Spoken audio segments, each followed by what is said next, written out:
اپنے کچھ مسائل کی وجہ سے ذمہ دار ہمیں سمجھنے لگ پڑا ہے.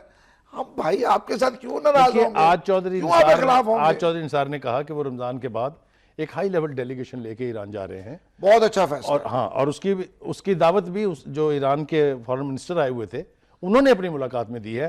تو ہوپ فلی کہ یہ خدا کرے کہ کوئی بہتری آئے، یہ یقینی طور اور پر یہ آئے گی، آنی چاہیے، اس لیے کہ ہمارا ایران کے ساتھ جو تاریخی تعلقات ہیں، اور جیسا آپ نے کہا کہ ہم لینڈ لاکڈ ہوتے جا رہے ہیں، ایسٹ میں بھی دشمن، ویسٹ میں بھی دشمن، تو ہم کہاں جائیں گے؟ تو ہمیں ان کے ساتھ یہ. ویلکم بیک ناظرین. فاٹا پاکستان کا ایک ایسا علاقہ جہاں پاکستان کے وہ قوانین جو 20 کروڑ شہریوں کے لیے بنائے گئے ہیں لاگو ہی نہیں ہوتے. وہ بیچارے ایک ایسی مصیبت میں رہتے ہیں جہاں ان کے اوپر چند لوگ، جی ہاں صرف چند لوگ راج کر رہے ہیں. ان کا تمام حصہ جو انہیں ملنا چاہیے ان لوگوں کے حصے میں جاتا ہے اور ان کی جیب میں کیا آتا ہے. بخاری صاحب تبدیلی آنے لگی ہے تو کیوں مداخلت پہلی کرتے بات ہیں؟ تو یہ ہے شہاب الدین کہ یہ ہم نے غفلت کا اظہار کیا اس طرف سے، ان کو اسی طریقے سے فیڈرلی ایڈمنسٹریٹو ٹرائبل ایریا رہنے دیا، جس کی وجہ سے نتیجہ کیا نکلا؟ مذاق ہے سر. نتیجہ یہ نکلا شمالی وزیرستان، تاریخ آپ اٹھا کے دیکھ لیں پچھلے سالوں کی، جنوبی وزیرستان، جنوبی وزیرستان، فاٹا، وانا، نیم دیم دا ایریا، شوال، یہ اس میں دہشت گردی نے اس لیے روٹس لیے کہ یہ علاقہ پاکستان کے عام قوانین کے تحت نہیں تھا، وہاں نہ فوج تھی نہ پولیس تھی، وہ اور خود ہی چل رہا تھا جس سارا. کی لاٹھی اس کی بھینس ٹرائبل چیفٹن سسٹم چل رہا تھا، اسلحے کے زور پہ وہاں گورن کیا جاتا تھا. یہ صورتحال ایک عرصہ پہلے تبدیل ہو جانی چاہیے تھی. لاکھوں لوگوں کی تباہی ہوئی ہے. مجھے اس پر بہت حیرت ہے کہ یہ فرنٹیئر کرائمز ریگولیشن جو FCR کہتے ہیں ہم جس کو، اس کو اتنی دیر تک لاگو رہنے دیا گیا. اب وہ اگر مین سٹریم میں آ رہے ہیں تو ہماری پولیٹیکل کچھ ٹویٹس آپ کے سوالے سے بھی ہیں میرا خیال ہے، وہ ہمیں ہماری پولیٹیکل لیڈرشپ ہے اس کو یہ دیکھنا چاہیے کہ اسے مزید تاخیر کا باعث نہ ہونے دیا جائے اور جلد فیصلے کیے جائیں اور پارلیمنٹ کے ذریعے کیے جائیں. پارلیمنٹ کے اندر جو تحریک ہے، یعنی کہ سپرمیسی آف دا پارلیمنٹ، اس کو اب 2 بندوں کے کہنے کے اوپر وزیر اعظم نے بڑا ہی افسوس ہے. وہ 2 بندے جن کے پاس کیا ہے سر، وزارت داخلہ وہ چاہتے ہیں، وہ ہر وزارت چاہتے ہیں. ان کے پاس کیا جادو ہے اس کے اوپر تو پورا پروگرام کرنا چاہیے. مولانا فضل الرحمان اور جناب اچکزئی صاحب ان کے نام ہے، اور ان کی وجہ سے تاخیر ہوئی ہے. میرے خیال سے اس تاخیر کے اوپر اپوزیشن نے بھی بہت شور مچایا ہے. وہ یہ چاہ رہے ہیں کہ یہ الیکشن گزر جائے اور اگلا 2023 میں دیکھی جائے گی، یعنی کہ 5 سال مزید غلام رکھو ان کو. اگر الیکشن کا انتظار کیا گیا اور یہ فیصلے نہ کیے گئے، جتنے بھی ٹویٹس ہیں میرے پاس، ان سب کے اندر ایک میسج کامن ہے کہ خدا کے لیے اس کو مزید تاخیر کا باعث نہ بنا جلد از جلد ان لوگوں کو بااختیار کرو. وہ بااختیار کیوں نہ کیا جائے؟ وہ بھی اتنے ہی پاکستانی ہیں جتنے ہم ہیں، بلکہ اگر آپ مجھے اجازت دیں کہنے کی تو وہ ہم سے زیادہ پاکستانی ہیں. انہوں نے ہمارے لیے ہم سے زیادہ جنگیں لڑی ہیں. کریکٹ، بالکل. یہ وہی لوگ تھے جو کشمیر میں گئے اور بھارت کو بھگا دیا. کشمیر میں تو جو رول ہے فرنٹیئر کے لوگوں کا، وہ میرے خیال پوری اس کی ایک تاریخ ہے.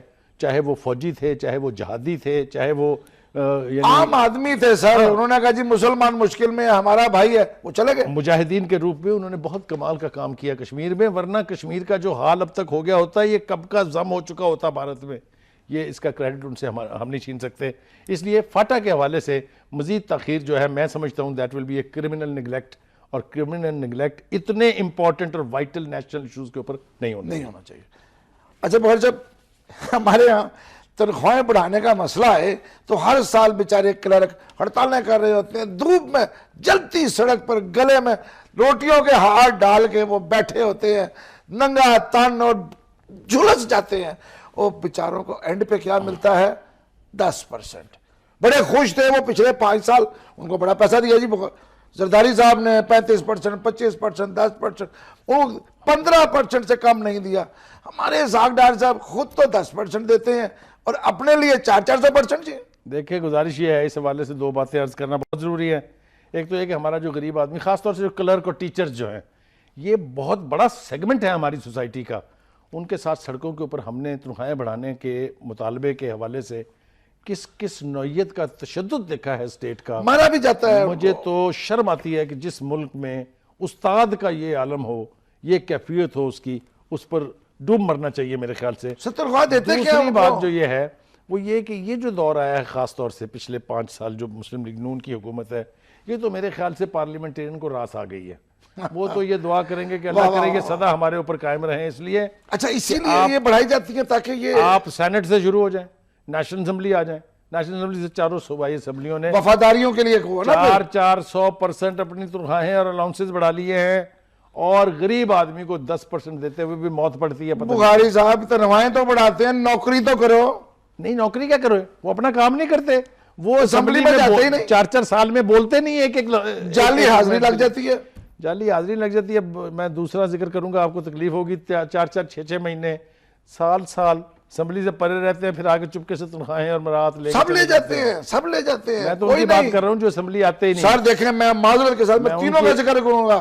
جناب نواز شریف صاحب مجھے بتائیں کتنی دفعہ جتنے دورے کیے ہیں اس سے کم دفعہ اسمبلی میں گئے ہیں. جناب میاں شہباز شریف صاحب وہ تو بیچارے سمجھتے ہیں شاید یہ چھوت ہے، چھوڑو ان کو نہیں ملنا.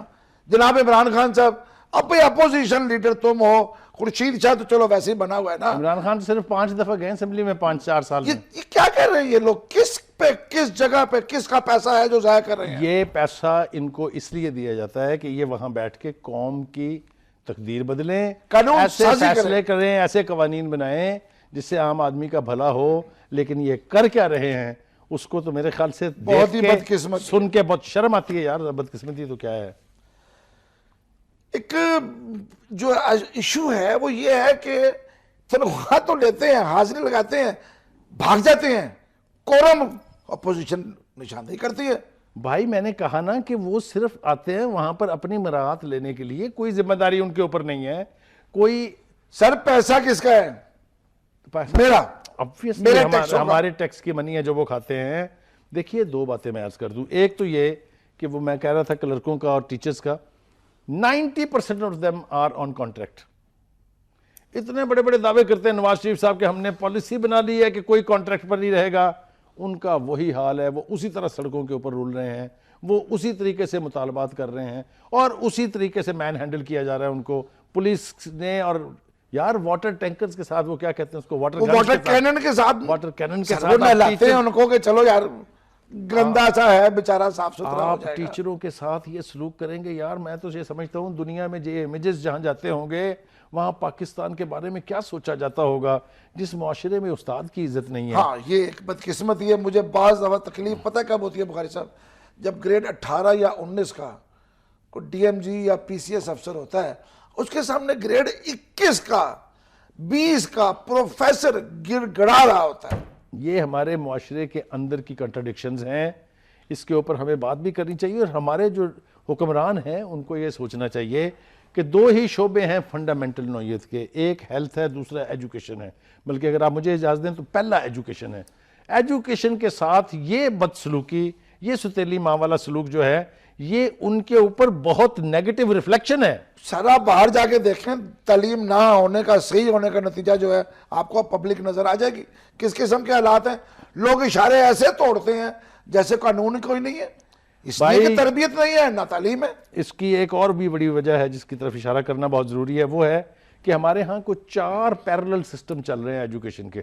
بہت اہم، بہت یہ بھی اہم. بہت بڑا ایشو. اس کے اوپر ہم کسی وقت تفصیل سے بھی بات جس کے کریں گے. پاس پیسہ ہے وہ جائے گا امریکن کے پاس، کریکٹ، اور پیسہ دے گا ڈالرز میں. کیسا مذاق ہے سر؟ ڈالرز میں پیسے دو. مجھے یہ بتائیں کہ ایک غریب کا بچہ جو ٹیلنٹڈ ہے، جس کے اندر ہنر ہے، جس کو سر وہ ٹاٹ اسکول میں جس پڑھتا کے پاس ہے، میرٹس ہیں، نہ چھت ہے، نہ دیوار ہے، نہ باتھ روم ہے، نہ پانی صاف ہے. ذمہ دار کا تو حساب کریں نا ہم، جو اس حکمران، کے ذمہ دار ہیں حکمرانوں کا، ان کو ہمیں کنڈیم تو کرنا ہی چاہیے. لیکن میں پھر کہہ رہا ہوں میرا خیال ہے اس حوالے سے نا ہمیں پورا ڈیٹا اکٹھا کر کے لانا چاہیے. اس میں ڈیٹا سامنے ہے بھائی. آپ دیکھیں ہمارا ڈیٹا تو یہ کہتا ہے آدھے اسکول ہی بند کر دیے انہوں نے. ہمارا لٹریسی ریٹ سٹیٹک ہے، جہاں تھا وہیں کھڑا ہے. ہمارے بعد آزاد ہونے والے ممالک 90% میں سری لنکا سر، سارک کے ملکوں کو دیکھ لیجئے، 90 سے کم کوئی نہیں ہے. ہم ابھی بھی دعویٰ 34% بنگلہ کرتے ہیں. دیکھیں کہاں چلا گیا. 90 میں ہے وہ بھی. ہم جو ہے وہ 34% دعویٰ کرتے ہیں، 27% ہے. ہم دانش اسکول بنا رہے ہیں. دانش اسکول ہم نے بنائے ہیں، شاید انٹینشنز بری نہیں تھی، لیکن جس طریقے سے انہیں چلایا گیا، سر اور وہ جو ایک کانفلکٹ پیدا ہوتا ہے، پیسے کا ضیاع، نہیں، جو اس کا سب سے زیادہ خوفناک اسپیکٹ ہے وہ ہے کلاس کی کریشن کے ہم باقاعدہ اپنے سسٹم کی وجہ سے نہیں، غریب کا بچہ امیر میں پڑھا رہے، بیچارہ گھر تو اسی میں جا کے رہے گا نا واپس سے. ہاں وہ کانفلکٹ جو ایک بن رہا ہے نا، کلاس کانفلکٹ، اس کی وجہ ہے یہ اس طرح کے سکولوں کا بنایا اور جانا. جعلی انگریزی اسکول گلی گلی محلے محلے کھلے اس کی بجائے اگر وہ ہمارے سرکاری اسکول جو ہیں ان کے سسٹم کو بہتر کرتے، اور بخاری صاحب وزیروں کے بیٹے بھی وہیں پڑھنے جاتے. ایشو وہی ہے کہ جب تک پاکستان میں صرف سرکاری اسکول ہوں گے، صرف وہاں پہ استاد سرکاری پڑھائے گا، تب تک نظام بہتر نہیں ہوگا. جی ناظرین، آپ نے آج دیکھ لیا کہ ہم نے جو سب سے اہم آخر میں بات کی ہے وہ سب سے اہم ہے. کیوں؟ وہ ہے تعلیم، تعلیم اور تعلیم. تعلیم کے بغیر کوئی معاشرہ، کوئی ملک ترقی نہیں کر سکتا. ہمیں سب سے زیادہ توجہ تعلیم پہ دینا ہوگی. آج تک کے لیے اتنا ہی. اجازت دیجئے. جناب سلیم بخاری اور شعیب الدین کو اگلی دفعہ پھر ملیں گے. اجازت. اللہ حافظ.